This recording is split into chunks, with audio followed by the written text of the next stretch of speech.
Hola a todos, yo soy Raúl, el aprendiz, y este es mi primer especial del Día de la Guadalupana, el primero en mi canal.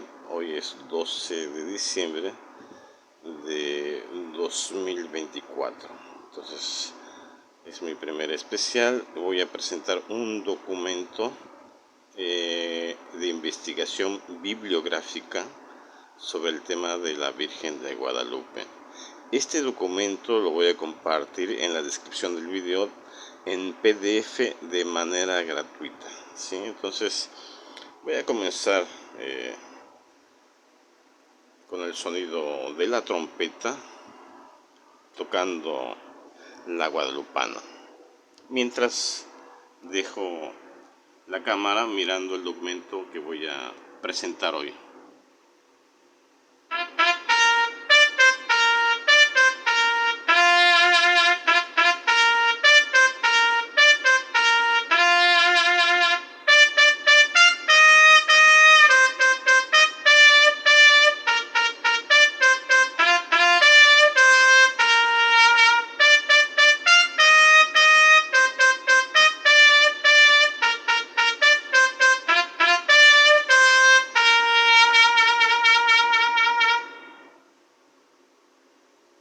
Ahora sí comenzamos.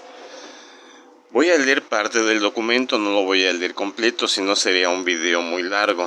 Solamente voy a leer las partes más importantes para que vean qué contiene este documento y cuando decidan lo puedan adquirir descargándolo de manera gratuita.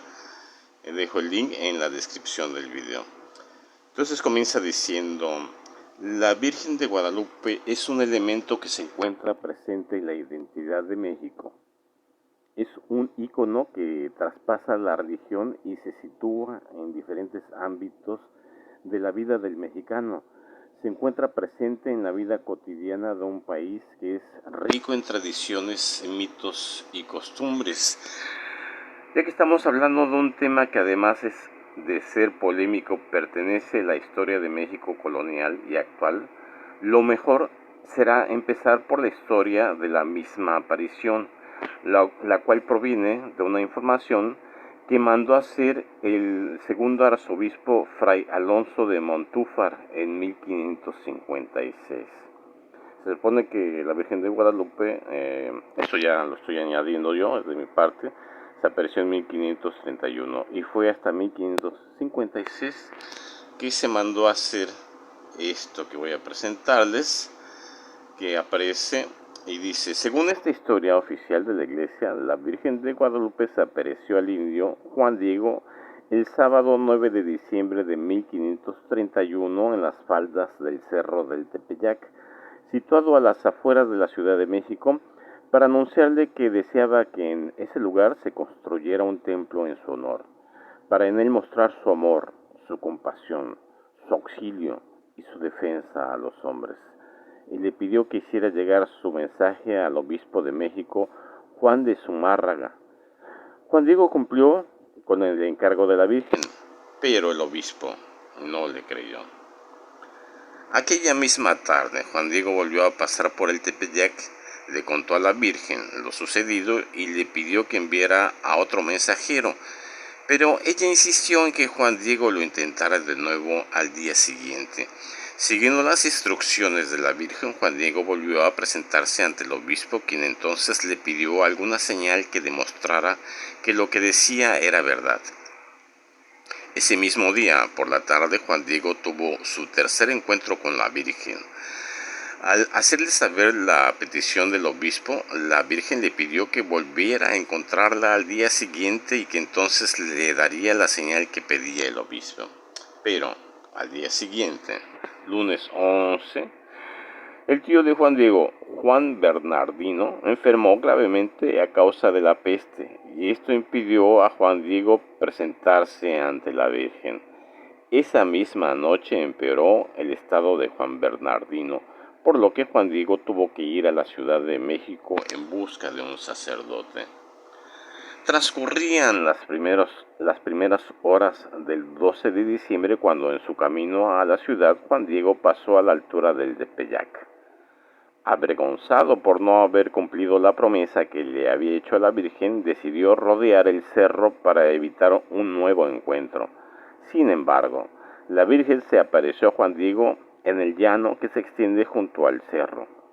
Le dijo a Juan Diego que no debía temer más por la salud de su tío y le pidió que subiera a la cumbre del Tepeyac, en donde encontraría unas rosas de Castilla que no florecían en el cerro.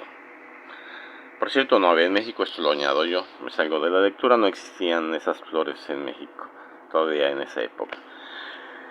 Y continúa la lectura, las que serían la señal que debía entregar al obispo. Mientras Juan Diego se dirigía a casa del obispo, la Virgen se apareció ante el moribundo Juan Bernardino y lo sanó. Le explicó el encargo que había dado a Juan Diego y le pidió que hablara al obispo de su enfermedad y la forma como había sido curada por ella. Hacia el mediodía de aquel 12 de diciembre, Juan Diego le dijo al obispo que le había traído la señal que le había pedido. Entonces desenvolvió su ayate y las rosas de Castilla cayeron al suelo, y en la manta apareció la imagen de la Virgen de Guadalupe. Esta es la historia que se conoce en nuestros días, la cual ha sido traducida al español del texto original conocido como Nican Mopowa. Como podemos ver, esta historia se encuentra llena de elementos mágicos que dificultan su validez y verificación. La imagen de la Virgen de Guadalupe ha estado presente a lo largo de la historia de México y en la formación de la identidad nacional. Bien, ahora, ¿desde cuándo? Ahora yo añado, ya dejo de leer.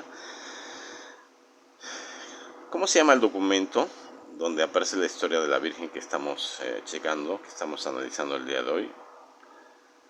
Nican Mopowa, esa sería una pregunta así como de autoexamen, ¿no? ¿Desde cuándo el 12 de diciembre es un día oficial, el día oficial de la Virgen de Guadalupe? Pongan atención, vamos a leer esta parte. Pasaron más de 200 años antes de que la Virgen de Guadalupe fuera reconocida como la patrona oficial del pueblo de la Nueva España. La imagen sería invocada y expuesta como un remedio contra las sequías, las inundaciones y las epidemias. Y más tarde, los insurgentes la adoptaron como un estandarte político.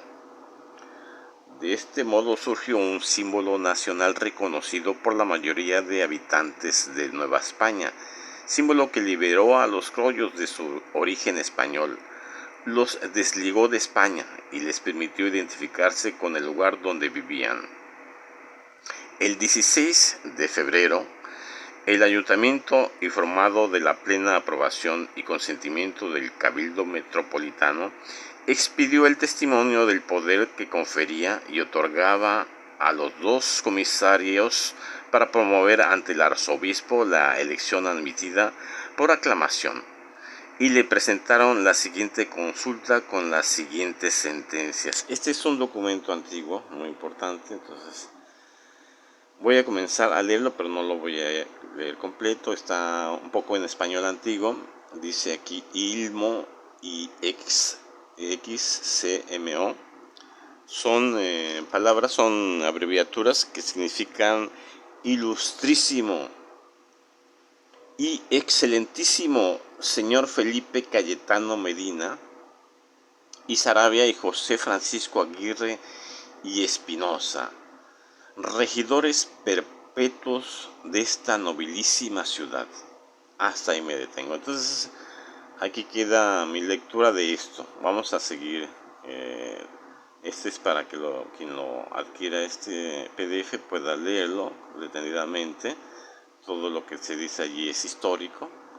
Son, digamos, bibliografía del tema sobre la Virgen de Guadalupe. Voy a leer ahora Fuentes indígenas y españolas. Está en la página 7. Dice, las fuentes históricas y literarias proceden fundamentalmente de tres matrices culturales distintas. vamos a decir así, las estrictamente indias e indígenas. 2, las españolas y europeas. Y 3, las mestizas. Hay que tener en cuenta la historia y la cultura mexicana prehispánica, la de los conquistadores y misioneros españoles y el proceso evolutivo histórico que se da en la Nueva España desde el siglo XVI en adelante. Además, para dar un justo valor a las fuentes históricas, hay que tener en cuenta los hechos de interculturación de los dos mundos, su lenguaje cultural, el valor de sus tradiciones y el método de su transmisión. Bien, entonces son 3 fuentes. Fuentes indígenas. Y entonces también no lo voy a leer. Esto comienza en la página 10. Luego, ¿cuál fue la segunda fuente? Hagan memoria. Fuentes españolas y europeas, ¿verdad? Así fue como se dice fuentes, pero aquí dice fuentes mestizas. Es el siguiente subtítulo. Se llaman fuentes mixta indoespañolas o mestizas a aquellas fuentes donde encontramos la presencia de un elemento mestizo determinante o una mezcla cultural por razón de su autor, como es el caso de don Fernando de Alba Iztlizóchitl, descendiente de español y de indígena. Bien, hasta aquí mi lectura, continuamos revisando. Y por fin las fuentes españolas, también hay fuentes españolas. Los documentos del siglo XVI de procedencia española a favor de Guadalupe son numerosos. Pero también aquí se encuentra la misma problemática de lectura de los documentos de procedencia india o mestiza escritos en náhuatl o en castellano.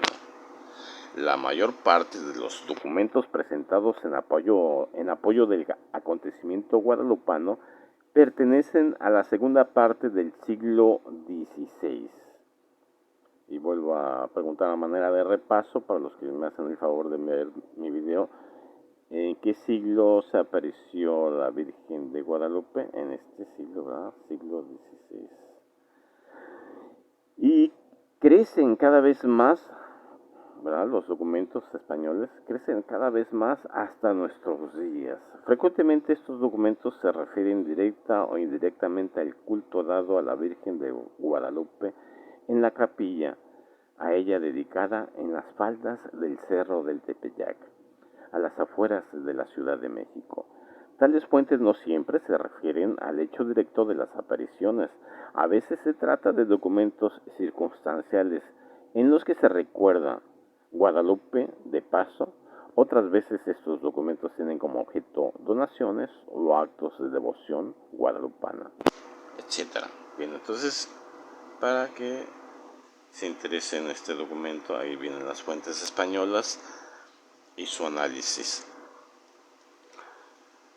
Vamos a hacer una lectura breve de la cronología religiosa y vamos a comenzar luego con la cronología política. Entonces, 1474, un indio llamado Cuauhtlahuatzin nace en Cuautitlán, así se llamaba Juan Diego. Cuauhtlahuatzin. 1492, Cristóbal Colón toca tierra en una isla del continente americano y le da el nombre de San Salvador.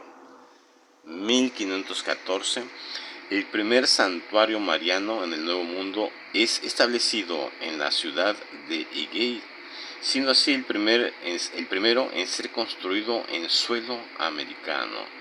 1519, Hernán Cortés llega a México. 1525, el indio Cuauhtlahuatzin es bautizado por un sacerdote franciscano y recibe el nombre cristiano de Juan Diego. 1528, Juan de Zumárraga arriba al Nuevo Mundo.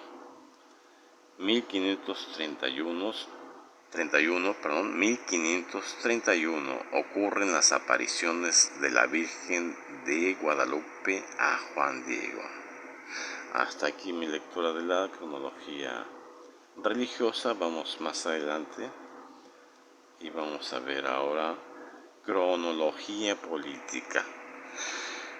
Hans Belting narra que en 1737 la Ciudad de México fue azotada por una epidemia que provocó la muerte de miles de personas y que al no encontrar un remedio que curara a los enfermos, el ayuntamiento se unió al cabildo eclesiástico para proclamar a la Virgen de Guadalupe como patrona principal de la capital. Menciona que algunas ciudades lo hicieron y también, y para 1746, la imagen era aclamada patrona de la Nueva España. Y al mismo tiempo Benedicto XIV contribuyó al júbilo criollo al confirmar a la Virgen del Tepeyac como patrona y dotarla de una fiesta que se celebraría el 12 de diciembre con una misa y un oficio. En 1810, Miguel Hidalgo llamó a las masas rurales a rebelarse contra el dominio de los españoles, etc. Bueno, esto es parte de lo que contiene este documento que voy a compartir.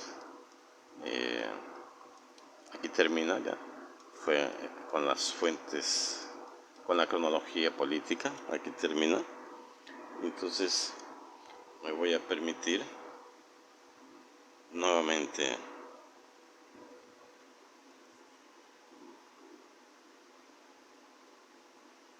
para despedirme, recordarles que se suscriban a mi canal, que es un canal de música, pero también de vez en cuando hago este tipo de cosas de compartir PDFs, hacer algunos análisis, reflexiones. Me despido con el tema de la guadalupana.